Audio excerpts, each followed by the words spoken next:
Hey everybody, my name's Jeff E. Reed. And I'm Keddy the Kedman Blumenthal. And you're watching Unity Gain.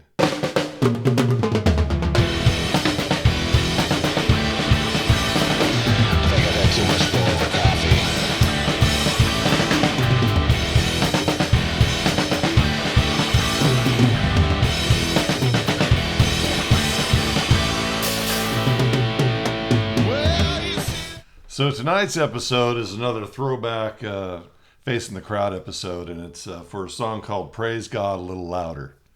When I look back, I kind of think about our band being kind of always had a reputation for being kind of loud. Yeah.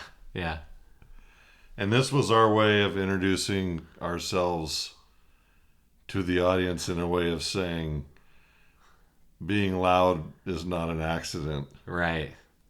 That we're loud on purpose. Right.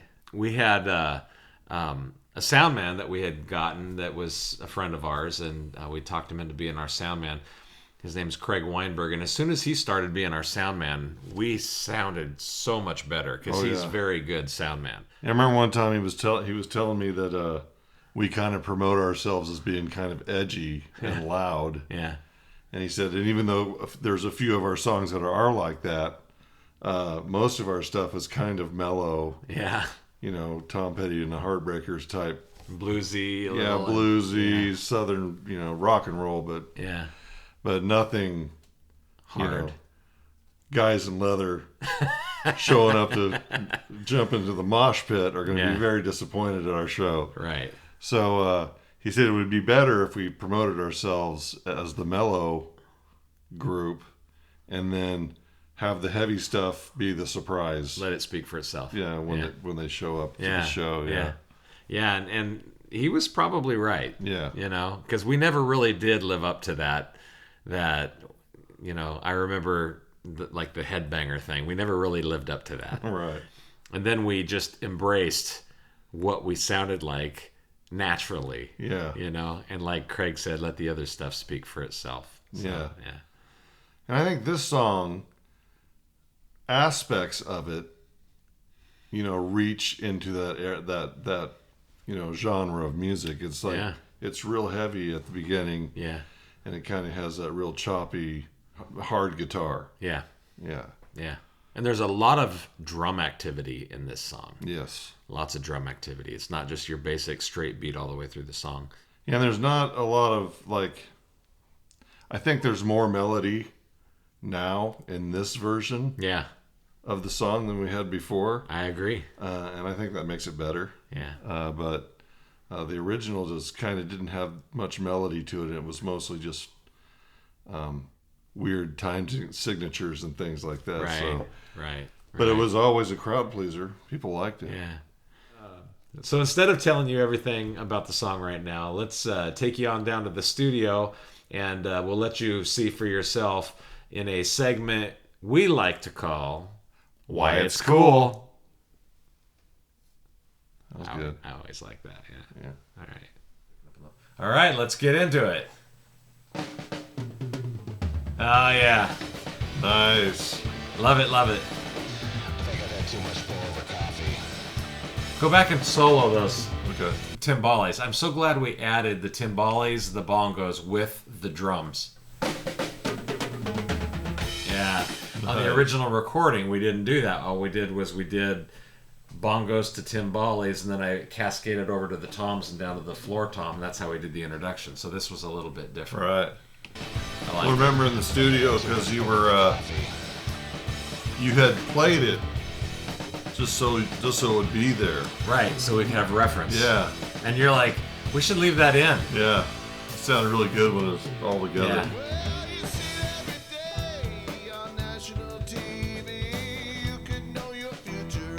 You remember when we originally, first call is free! Yeah. We used to scream it.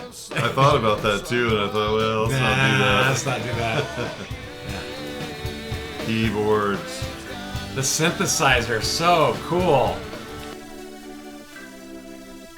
Yeah, the organs and synths. Oh, that is so neat.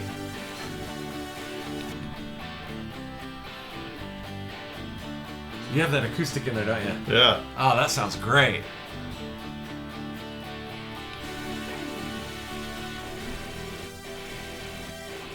Oh, that is so cool.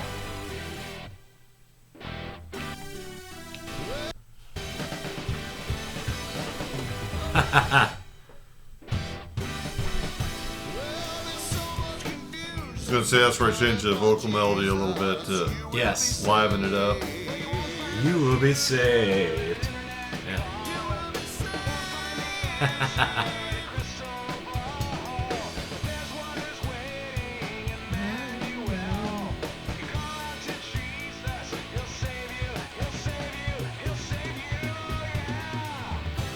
There's the cool drum pattern.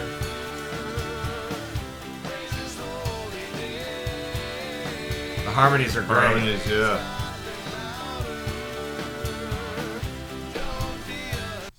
So those.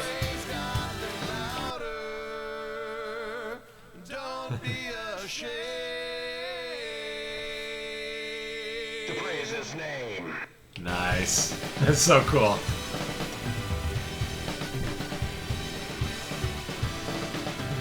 I think this is my favorite part of the song coming up right here. It's very cool. The whole bridge. Yeah. So awesome.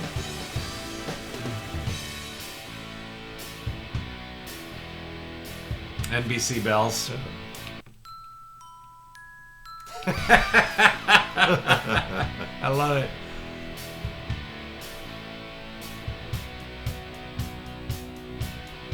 It's right here.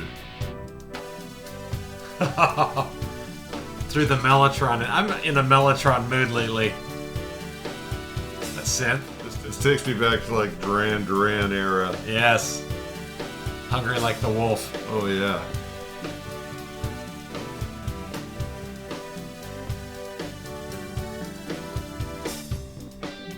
I love your guitar solo here.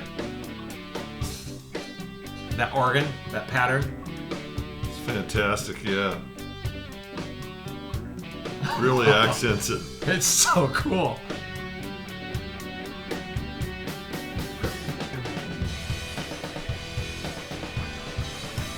That is great, man.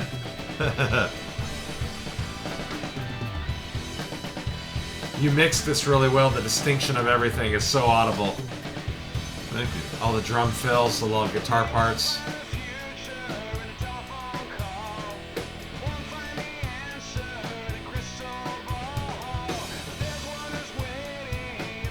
And then this is where the third part harmony we Yeah, 3 introduced. parts.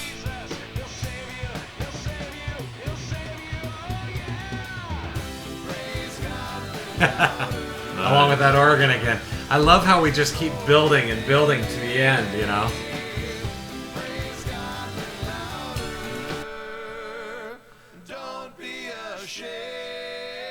Oh, that's great.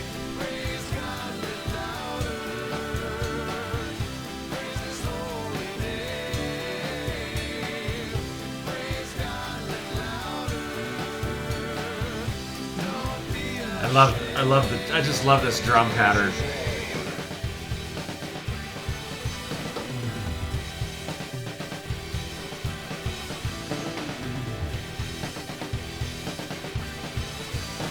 Synthesizer was a smart move.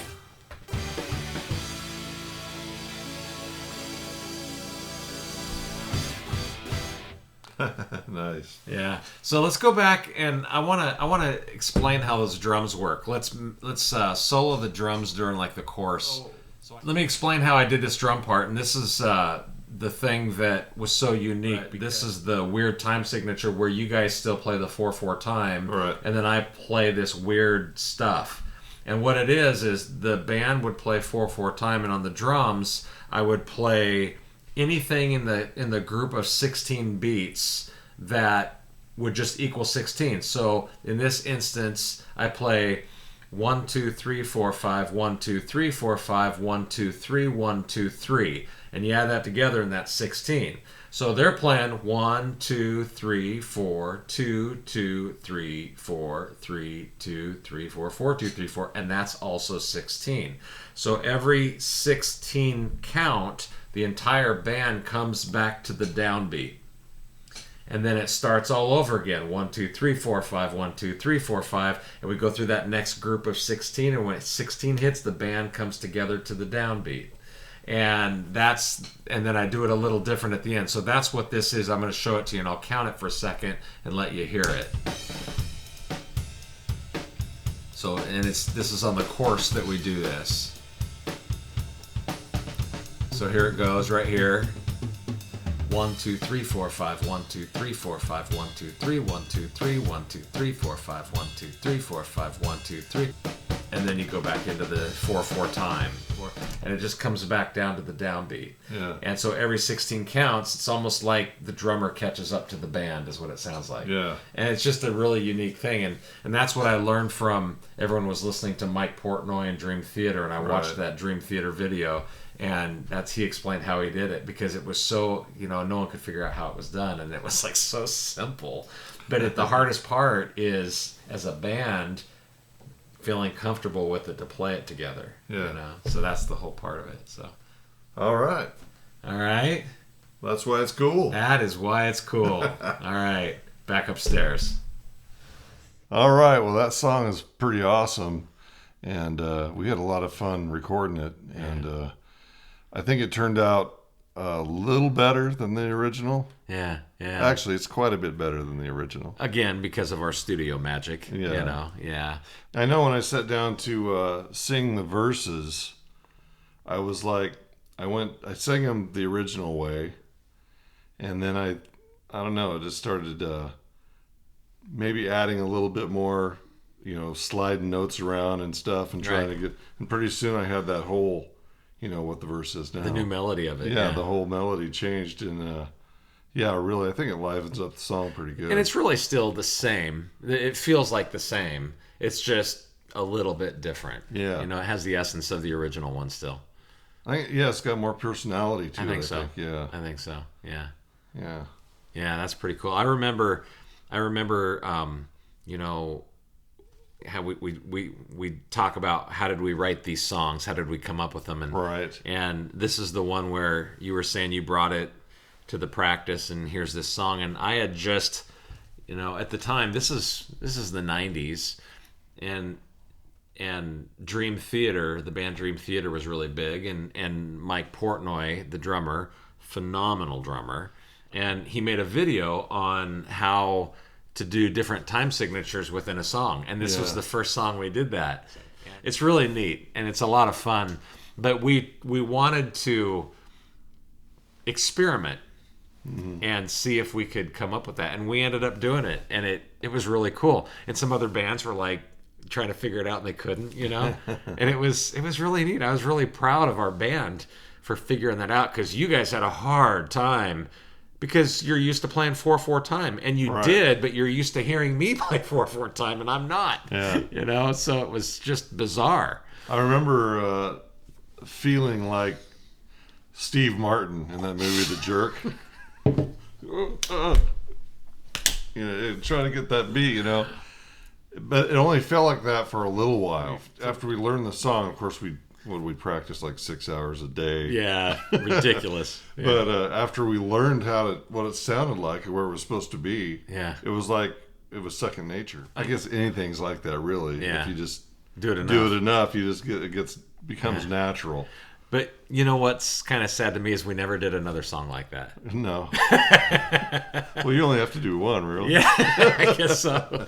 But you know what? That song was a crowd pleaser. That was a very motivating song. It was a song kids love to jump to. How everyone jumps in unison? They love jumping to that song. It was praise God a little louder, and before they know it, they're jumping on an upbeat. They don't know it. It was just really cool.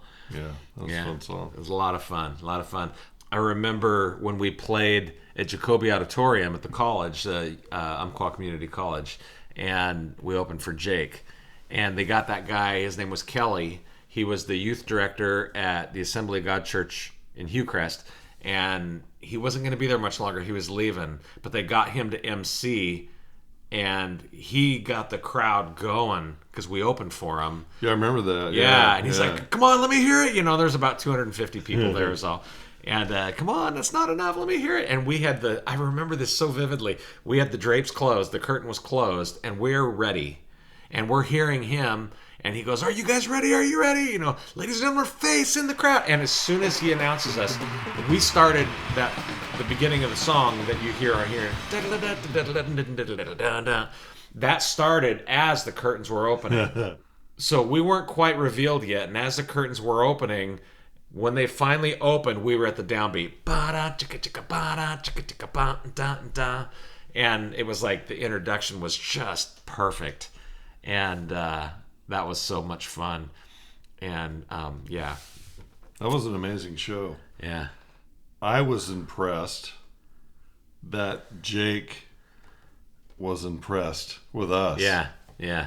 Like they came in backstage after the show, was like, "Well, it's obvious you guys got more experience than we have." Yeah. Or something like that. And I thought that felt pretty good because I mean they were big time. They had songs. They were on the national radio band on K-Love. Yeah. It's so big that they didn't even know where they were going next. Yeah. They were headed to Sacramento and they didn't even know where we going. That was funny. Take us with you. Yeah.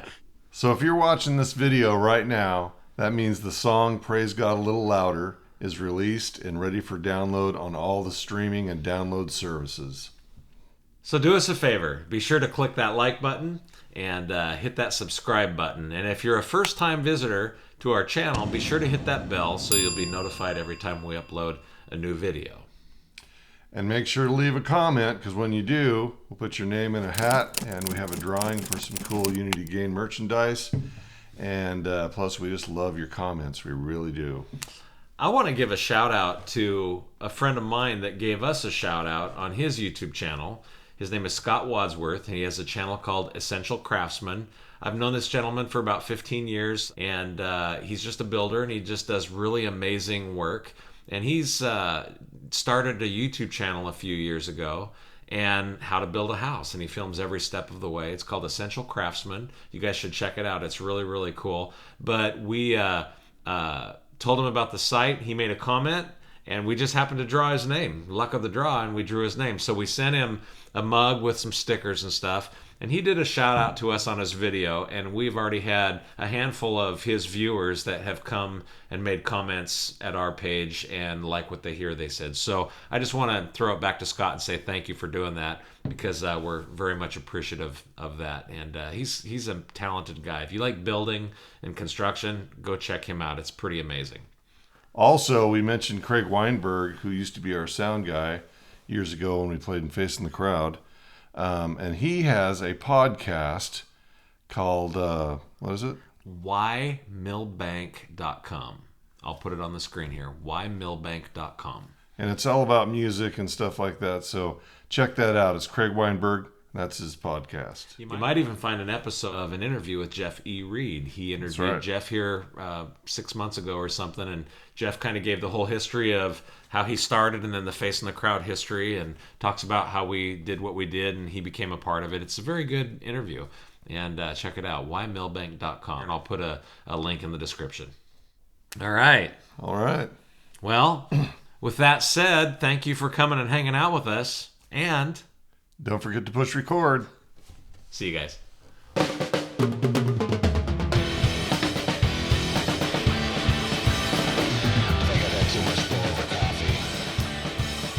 Right. This is a good song. This is like the Boy George of songs. You want to welcome us back? Welcome back.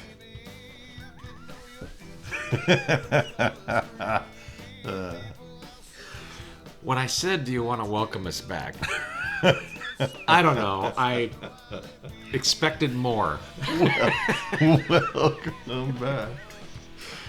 So before we tell you everything about the song, We'll start over. Yeah. Why it's cool.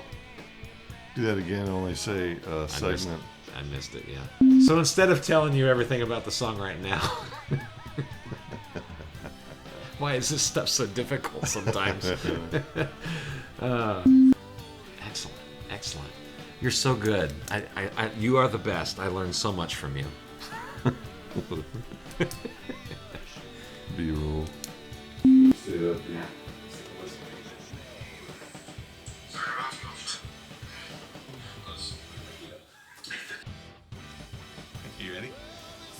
Maybe